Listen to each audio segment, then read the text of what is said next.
Sir কত number page? হ্যাঁ, কত নাম্বার পেজ না? কত দিব বলো, কত নাম্বার পেজ দিব বলো। পেজ নাম্বার হলো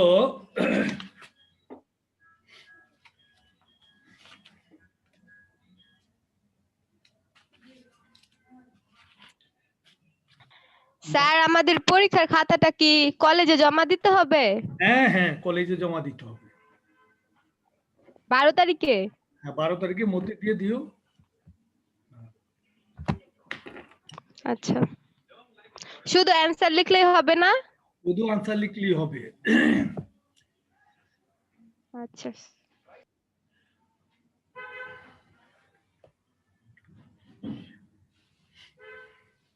স্যার এটা কি 12 তারিখের পরে দিলে হবে নাকি শুধু 12 তারিখের মধ্যেই দিতে হবে এরকম কোনো তারিখের কিছু? মধ্যেই দিতে হবে। পরে কেন দিবে বলো? কোনো স্যার সমস্যা? সমস্যা হচ্ছে। কিসের সমস্যা বলো? স্যার 1 মিনিট আমি খাতাটা খুলতেছি। স্যার আসসালামু আলাইকুম। ওয়ালাইকুম আসসালাম। স্যার আমাদের যে 9 নাম্বার যে কোশ্চেনটা আসছে যে হযরত মুহাম্মদ সাল্লাল্লাহু আলাইহি ওয়াসাল্লাম কখন সিরিয়া গমন করেন, এখানে বইয়ে খুঁজে দেখলাম সালটা দেওয়া নাই। আপনি সাল দিয়েছেন যেহেতু, কিন্তু ওইখানে 620, 21, 22 এরকম আছে না, কিন্তু ওখানে লেখা আছে যে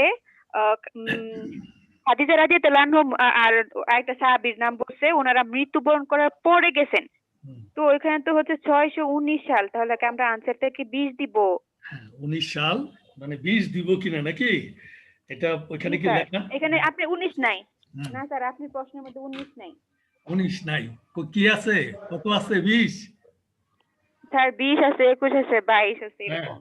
যেহেতু 19 নাই, তাহলে তো যেটা সঠিক সেখানে তারপরেরটাই হবে। মারা গেছে কত সালে? কত সালে মারা গেল? বলছে হুম মারা গেছে খাদিজা রাদিয়াল্লাহু আনহা মারা গেছে হচ্ছে 619 সালে। 19 সালে। হ্যাঁ, জি স্যার। 20 সালে কি হলো? মেরাজ হলো। আর উনি সিরিয়া গমন করছেন ওনাদের মৃত্যুর পরে, হ্যাঁ, তাহলে আনসারটা 20 হবে না? 20 হবে। বুঝে গেলাম নাকি? নাকি আমাকে মানে বলে একটা প্রশ্নের ফাঁদে ফেলে উত্তরটা নিয়ে নিলা নাকি ওরকম? না স্যার, জি না স্যার, আমি খুঁজছি, আগে আগে খুঁজে নিছি, ঠিক আছে, তখন আমি thank you. পাই নাই, যখন আমার ধারণা ছিল এটা, এজন্য আমি বলছি। ওইটাই। হ্যাঁ, এবার দেখো 1028, 32, 34, আর কে আছো? 36। 36, হ্যাঁ। দেখো স্যার বলো আরেকটা কোশ্চেন সেম। বলো। আমাদের ওখানে বলছিল যে কোরআন সংস্কারের যে কাজটা, ওটা মানে কার উপর দায়িত্ব ছিল? আমাদের বই আমরা পাইছি উসমান, কিন্তু আপনার অপশনে কোনো উসমান নাই, উসমান রাদিয়াল্লাহু আনহুর নাম নাই, তাহলে কি করব? এবার দেখো বিষয়টা। বই খুঁজছি স্যার। হ্যাঁ, আমি আরেকটা ছোট্ট করে প্রশ্ন বলি। তাজমহল নির্মাণ করেছে কারা? জি স্যার। তাজমহল নির্মাণ করেছে কে? স্যার করছে তো কর্মীরা, কিন্তু নামটা হয় শাহজাহানের। নামটা হয় শাহজাহান।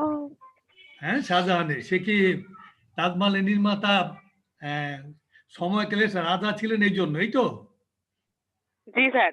হ্যাঁ, তো কোরআনটা এই সংকলন হয়েছিল একজন সাহাবীর নেতৃত্বে, আর ওই সময় শাসক ছিলেন ওসমান। উসমান রাদিয়াল্লাহু আনহু। হ্যাঁ, কিন্তু আমি কিন্তু বলি নাই, বলা হয়েছে যে প্রশ্নটা যে কার নেতৃত্বে, না? জি স্যার। হ্যাঁ, কার নেতৃত্ব হয়েছিল ওই সাহাবীর নাম সেখানে আছে। যার নেতৃত্ব হয়েছিল, হ্যাঁ, তার নাম আছে। তো যেমন পদ্মা সেতু হচ্ছে কারা বানাচ্ছে? সেতু নির্মাণ কাজ করে যারা, তারা এর একজন পরিচালক আছে। পরিচালক হলো বাংলাদেশ সরকারের একজন লোক আছেন, যিনি পরিচালক। ওনার নাম আছে, কিন্তু তার নামটা হবে না, নাম হবে কার? মাননীয় প্রধানমন্ত্রী শেখ হাসিনা, এই তো? জি স্যার। হ্যাঁ, তাহলে কোরআনটা যখন সংকলন করা হয় তখন ওসমান বিশিষ্ট কয়েকজন সাহাবীকে একত্রিত কমিটি করে দিয়েছিলেন, এবং ওই কমিটির একজন নেতৃত্ব দিয়েছিল, ওনার নামটা সেখানে আছে। ঠিক আছে? বুঝি নাই নাকি? অন্তস্থ জ দিয়ে যে নামটা আছে, হ্যাঁ, জি স্যার। সেটা কি কি নাম আছে বলো? স্যার এখন ফোনে ক্লাস করতেছে, ওটা বের করা যাবে না। আর ফোন কেন? আচ্ছা ঠিক আছে। হ্যাঁ, ওখানে কোনো খলিফার নাম দেইনি আমি। একটা নামই একদম পরিশুদ্ধ আছে, আরেকগুলো কিছু কিছু জানা যেগুলো যাদের সাথে নামের সাথে কোনো সম্পর্ক নাই, আর একটা ব্যতিক্রম একটা নাম আছে, সেই নামটাই জাইদ নামটা সেখানে আছে, দেখবে। সাহাবা জাইদের নেতৃত্বে এই কোরআন সংকলন হয়েছিল, যেটা আমরা আধুনিক যুগ এখন পড়ি। আর আর কোনো প্রশ্ন? না স্যার, বাকিগুলো তো খুঁজেই পাই নাই। হ্যাঁ, বইয়ের বাইরে? বাকি তো স্যার, স্যার বইয়ের বাইরে কিনা জানি না, খুঁজে পাই নাই কতগুলা। দুই একটা আমাকে বলো দেখি, কোনটা পাও নাই দেখি। স্যার 6 নাম্বার পাই নাই, কি 6, বলো, প্রশ্ন 8, 10। প্রশ্ন বলো। স্যার প্রশ্ন তো লিখিনি, আপনি তো বলছেন শুধু ক খ লেখার জন্য খাতা, সেটাই। আমি তো খাতা বের করছি, আর প্রশ্নগুলো তো ফোনে ই করে রাখা। ওখানে আছে। তো যেই প্রশ্নটা আমাকে বললে আমি বলে দেবো, ঠিক আছে? এবার দেখো, আমরা শুরু করি তাহলে। হুম, জি স্যার। আহ, ছবিটা দেখা যাচ্ছে তো? জি স্যার, জি দেখা স্যার। যাচ্ছে। লেখা কি পরিষ্কার, না বোঝা যায় না বোঝা যায় না? স্যার একটু বোঝা ঝাপসা যায়। ঝাপসা লেখা, ঠিক মতো বোঝা যাচ্ছে না। এই লেখাগুলো বোঝা যাচ্ছে না, এই তো? আচ্ছা, যদি লেখা বড় করে দেওয়া হয় তাহলে কি বোঝা যাবে এরকম?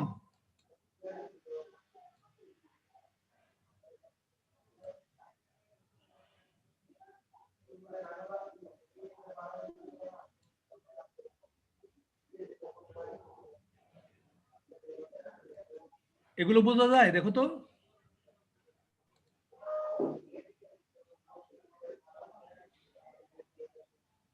হ্যাঁ স্যার স্যার, বোঝা বোঝা যাচ্ছে? যায়। হ্যাঁ, জি স্যার, বোঝা যাচ্ছে এখন। বোঝা যাচ্ছে না?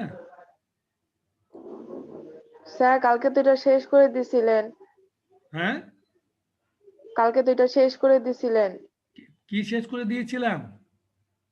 এই যে মোহাম্মদ বিন কাসিমের। হ্যাঁ, কারণ ফলাফল এটা তো, বলেছিলাম। হ্যাঁ স্যার এটা তো বলেছিলেন।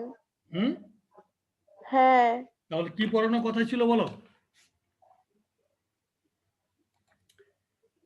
দেখাচ্ছি আমি। হ্যাঁ। আমি দেখাচ্ছি তোমাকে। ওকে।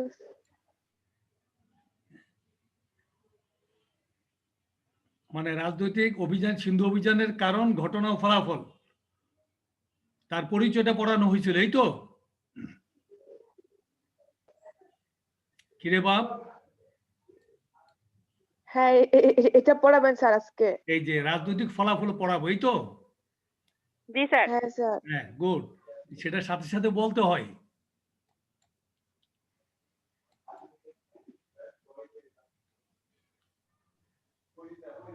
লেখাটা দেখা যায় এবার দেখা যায়? হ্যাঁ স্যার দেখা যায়। দাঁড়াও, আরো দেখার জন্য আর একটু পরিষ্কার করে দিচ্ছি, দাঁড়াও।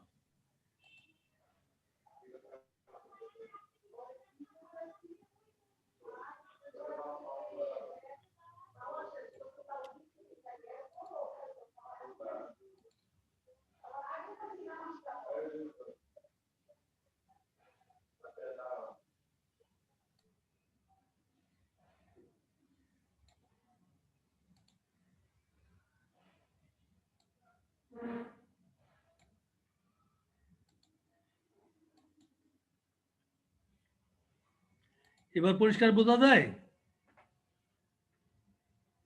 জি স্যার, জি বোঝা স্যার যায়। বোঝা যায়। আচ্ছা, তাহলে একটু বড় করে দিলেই বোঝা যাবে, এই তো? হ্যাঁ স্যার। জি। ঠিক আছে। তোমরা কমপ্লেন করেছো যে স্যার লেখা বোঝা যায় না। হ্যাঁ, এবার দেখো বোঝা যায় কিনা এবার। আমরা মোহাম্মদ বিন জি। কাসিমের সিন্ধু অভিযানের একটা রোমান্টিক ঘটনা আছে, সেটা বলবো বলেছিলাম, এই তো? জি। হ্যাঁ, আমরা এখানে দেখি, আগে দেখেছিলাম যে তাকে বিজয়ের শেষে, তা মুলতান বিজয়ের পরে এই পশ্চিম বাংলায় আমাদের দিকে আসার আগেই তাকে এখান থেকে সরিয়ে নেওয়া হয়। সুলাইমান, খলিফা সুলাইমান তাকে নিয়ে নেন, ইতিহাস বলে। এবং তাকে এখান থেকে যাওয়ার পরেই কারারুদ্ধ করা হয়, এবং এই কারাগারেই তার মৃত্যু হয়। কিন্তু প্রশ্ন হলো, কেন সুলাইমান তাকে এখান থেকে নিয়ে গেলেন, আর কেনই বা এই মহাবীর এই ভারত উপমহাদেশে ইসলাম প্রতিষ্ঠার জন্য বা এই দেশটা শাসন করার জন্য বিজয় করেছেন, তারপরও তাকে কারাগারে যেতে হয়েছিল কেন? এর ব্যাখ্যা কিন্তু পাইনি আমরা। এটাই জানলাম যে তাকে এখান থেকে নিয়ে কারাগারে নিক্ষেপ করা হয়েছে এবং সেখানেই তার মৃত্যু হয়েছে। তো ঐতিহাসিকদের ধারণায় একটা প্রচলিত মতবাদ সেখানে আছে। মতবাদটা ছিল এরূপ, ওই দুর্গে রাজা দাহির নিহত হওয়ার পরে তার স্ত্রী এবং 2 কন্যা এবং রাজার স্ত্রীর সাথে যারা দাসী ছিল, দাসীরা এই মুসলমানদের বন্দি দশা থেকে মুক্তি পাওয়ার জন্য রানীর সাথে আত্মহুতি দিয়েছিল জ্বলন্ত আগুনে, কিন্তু 2 কন্যা আত্মহুতি দেয়নি। তারা 2 বোন মনে মনে চিন্তা করেছিল যে এই বীর মোহাম্মদ বিন কাসিমকে সমুচিত শিক্ষা দিবে। একটা দেশ জয়লাভের পরে ওই দেশে যা কিছু পাওয়া যায় সম্পদ, আমরা গানিমাতের মাল আগেই শুনেছি যে যুদ্ধ জয়ের পরে রাজা দাহিরের সম্পত্তির সাথে এই 2 কন্যাকেও বন্দি করে বাগদাদে পাঠিয়ে দেওয়া হয়েছিল। একটার নাম ছিল পরিমল, আরেকজন হলো সুরুজ দেবী। এই 2 কন্যা যখন বাগদাদে পাঠিয়ে দেওয়া হয় এবং বাগদাদের দরবারে হাজ্জাজ বিন ইউসুফকে জানিয়েছিল যে আপনার সেনাপতি মোহাম্মদ বিন কাসিম এই বাগদাদে পাঠানোর আগে আমাদের সাথে অশোভনীয় আচরণ করেছেন, যা একটা মুসলিম সেনাপতির জন্য দুঃখজনক এবং কলঙ্কজনক। উনি আমাদেরকে অশালীন আচরণ করেছেন এবং আপনার কাছে পাঠিয়েছেন। এই সংবাদটা শুনে হাজ্জাজ বিন ইউসুফ রাগান্বিত হয়েছিলেন। কারণটা হলো, একে তো হলো মোহাম্মদ বিন কাসিম তার ভাইয়ের ছেলে, অন্যদিকে তার কন্যার জামাতা। সেজন্য তিনি রাগে ক্ষোভে পত্র দিয়ে পাঠিয়েছিলেন কাসিমের কাছে যে পত্র পাওয়া মাত্র যেন সে চামড়ার বস্তার ভিতরে ঢুকে যায় এবং তাকে এই অবস্থায় বাগদাদে যেন পাঠানো হয়। মোহাম্মদ বিন কাসিম এই পত্র পাওয়া মাত্র একটি চামড়ার বস্তায় ঢুকে গিয়েছিলেন এবং এই সিন্ধু থেকে তাকে বাগদাদে যখন নেওয়া হলো, কারো মতে 3 দিন, কারো মতে 7 দিন, এই অবস্থায় যখন তাকে বাগদাদের দরবারে বস্তার মুখ খুলে ছেড়ে দেওয়া হয়েছিল, তার চেহারা বিভৎস হয়ে গিয়েছিল। ওই বস্তায় তার মৃত্যু হয়েছিল এবং এই চেহারা দেখে ওই 2 কন্যা অট্ট হাসিতে বাগদাদের সেই দরবার প্রকম্পিত করে তুলেছিল। হাজ্জাজ বিন ইউসুফ এবং দরবারে যারা ছিল তারা স্তম্ভিত হয়ে গিয়েছিল যে 2 কন্যার অট্ট হাসিতে। জিজ্ঞাসা করা হয়েছিল, কেন তোমরা হাসলে? যে আমাদের কথায় আপনি যে কাজটি করেছেন, আমরা যে অভিযুক্ত দিয়েছি, এটা ছিল মিথ্যা। তিনি আমাদের সাথে অশালীন আচরণ তো দূরের কথা, আমাদের কাছেই আসেন নাই। আমরা আমার পিতার রাজ্য হারা হওয়াতে এবং আমার বাবার মৃত্যুর প্রতিশোধ হিসাবে এই মিথ্যা কথাটা আমরা বলেছিলাম। ফলে আবার হাজ্জাজ বিন ইউসুফ রাগান্বিত হয়ে এই 2 কন্যাকে বাগদাদের ঘোড়ার লেজের সাথে বেঁধে যতক্ষণ না পর্যন্ত মৃত্যু হয়েছে ততক্ষণ ঘুরিয়েছিলেন। এই ছিল মোহাম্মদ বিন কাসিমের রোমাঞ্চকর রোমান্টিক মৃত্যুর বর্ণনা। এই 2 কন্যা পিতার মৃত্যুর প্রতিশোধের জন্য মিথ্যা কথা বলে তাকে এইভাবে মৃত্যুদণ্ড দিয়েছিল। এই হলো ভারতবর্ষে মুসলিম বিজেতার শেষ পরিণতির একটি চিত্র। এবার দেখো এই অভিযানে কারণগুলো কি ছিল সেটা আমরা বলেছি। ফলাফলটা কি হলো? ফলাফলটা ছিল এই যে মোহাম্মদ বিন কাসিমের মৃত্যুর পরে সিন্ধু আর মুলতান ছাড়া আর কোনো অঞ্চল মুসলমানরা জয় করতে পারেনি, এ পর্যন্তই সীমাবদ্ধ ছিল। আরেকটা হলো এই অভিযানের ফলে সিন্ধুর বিভিন্ন অঞ্চলে মোহাম্মদ বিন কাসিমের মৃত্যুর পরে ছোট ছোট রাষ্ট্রের উদ্ভব হয়েছিল। আগে এমনিতেই তারা ক্ষুদ্র ক্ষুদ্র রাজ্যে বিভক্ত ছিল। মুসলিম অভিযানের ফলে আর এই মুসলিম সেনাপতির মৃত্যুর ফলে মুসলমানদের অভিযান বন্ধ হওয়ার ফলে সিন্ধুর বিভিন্ন অঞ্চলে আরো কতগুলো ক্ষুদ্র ক্ষুদ্র রাজ্যের উদ্ভব হয়। এখানে খেলাফত প্রতিষ্ঠা হয়নি। আর এই বিজয়টা ছিল নিষ্ফল বিজয়। একটাই লাভ হয়েছিল, সেটা হলো ভবিষ্যতে যারা পরবর্তীতে যারা এই ভারত অভিযানে এসেছিল তাদের বিজয়ের পথকে উন্মুক্ত করেছিল। একটি রাস্তা তৈরি হয়েছিল যে মুসলমানরা এই দেশে অভিযান করে জয়লাভ করেছিল। একটা আত্মচেতনা বা আত্মশক্তি পরবর্তী শাসকদের মনে উদ্ভব হয়েছিল। এ হলো রাজনৈতিক ফলাফল। অর্থনৈতিকভাবে কি ফলাফল পেয়েছিল সিন্ধু অভিযানের ফলে? সেটা হলো এদেশে ব্যবসা বাণিজ্যের জন্য দ্বার উন্মুক্ত হয়েছিল। আগে শুধু বাণিজ্য পথেই ব্যবসা হতো।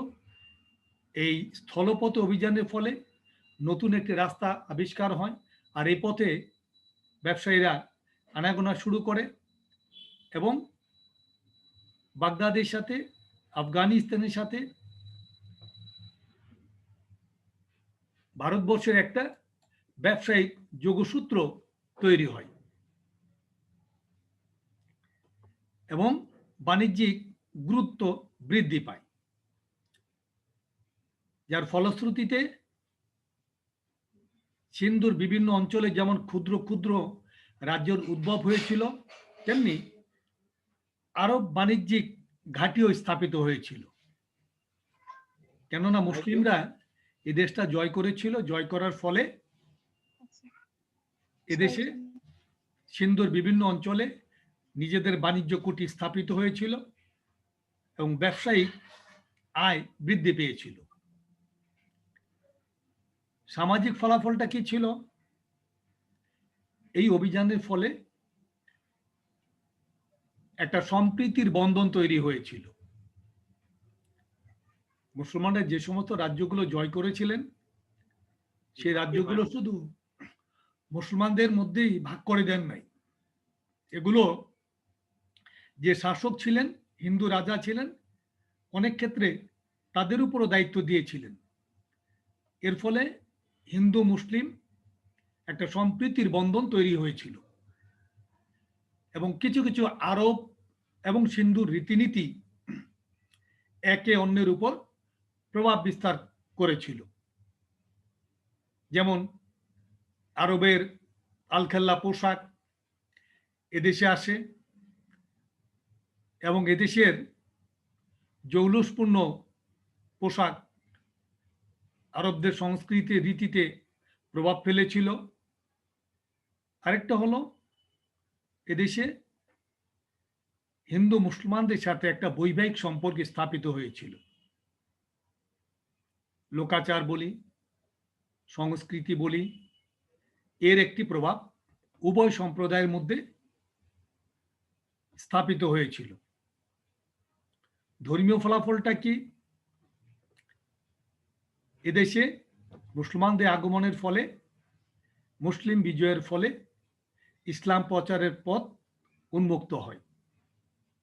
এদেশে এই ইসলাম প্রচারকারী মুসল্লিরা স্থায়ীভাবে বসবাসের সুযোগ পায় এবং এদেশীয় হিন্দু সম্প্রদায় ছাড়াও অন্যান্য যারা ছিল, অন্য ধর্মের লোকেরা ছিল, তারা ইসলামের নিয়ম নীতির উপর বিশ্বাস স্থাপনের সুযোগ পায়।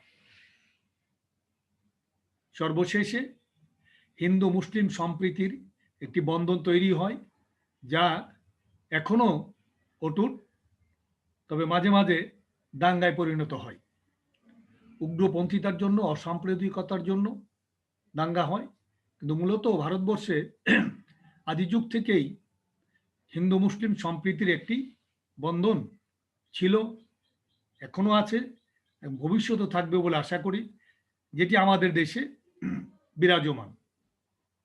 আমাদের দেশে হিন্দুদের সাথে আমাদের সম্পর্ক অত্যন্ত ভালো, সম্প্রীতির বন্ধন। বিভিন্ন আচার অনুষ্ঠানে তারা না আসলেও আমরা কিন্তু যোগদান করি, আমরা যাই, উৎসব হিসেবে দেখি, আর যদি সম্ভব হয় গ্রহণও করি। যেগুলো যদি এই মোহাম্মদ বিন কাসিম সিন্ধু অভিযান না করতেন, এখানে যদি তারা না আসতেন, তাহলে ইসলামের এই রীতিনীতি, আইন কানুন, এগুলো এদেশীয় লোক জানতো না, আর ইসলাম ওই দেশে প্রচার হতো না। সিন্ধু অভিযানের ফলে ভারতবর্ষের সাথে আরবদের একটি অর্থনৈতিক যে মানদণ্ড যে উন্নত হয়েছিল, এবং রাজনৈতিকভাবেও অনেক আইন কানুন তারা এ থেকে গ্রহণ করেছিল। পরবর্তী সময়ে ইসলামের ধারাবাহিকতায় ইসলামের রীতিনীতি এগুলোরও প্রভাব এর মধ্যে সংগঠিত হয়েছিল। তো সিন্ধু আক্রমণের ফলে রাজনৈতিকভাবে এদেশের মানুষ যতটা উপকৃত হয়েছিল, তার চেয়ে বেশি উপকৃত হয়েছিল আরবীয়রা। ফলে এদেশে তাদের সাথে ওঠা বসা, চাল চলন, রীতিনীতি, আচার অনুষ্ঠান এমনিভাবে ওতপ্রোতভাবে জড়িত হয়েছিল, যেগুলো এখনো আমাদের মধ্যে বিরাজমান। আমরা ইসলাম গ্রহণ করার পরও কিছু কিছু রীতিনীতি ওইভাবে রয়ে গেছে, আমরা ওইভাবেই পালন করি। এটাকে ইসলামের দৃষ্টিতে আমরা গণ্য করি না, উৎসব হিসাবে এটাকে গ্রহণ করি। এই হলো মোহাম্মদ বিন কাসিমের সিন্ধু অভিযানের কারণ। আগে বলেছি, ফলাফলটা বর্ণনা করা হলো। এরপরে যদি তোমাদের এই মোহাম্মদ বিন কাসিমের সিন্ধু অভিযানের কোনো ঘটনা, কোনো বর্ণনা, এইরূপ কোনো ঘটনা হয়, তাহলে লিখতে পারবে। বলো, কোনো প্রশ্ন আছে? উম্মে তাসনিম কত রোল? উম্মে তাসনিম কত রোল? 1018। 1018। কত বছর পরে বাবা? স্যার পরীক্ষা চলতেছিল, আচ্ছা, তোমার আবার ইলেকট্রিসিটিও ছিল না, এজন্য আচ্ছা, এই সাবজেক্ট কি অ্যাটেন্ড আছে করতে তোমার? পারিনি। এই সাবজেক্ট আছে। আছে, গুড। তাহলে এখন থেকে নিয়মিত ক্লাস করবে, ঠিক আছে? বলো, কারো কোনো প্রশ্ন থাকলে বলো।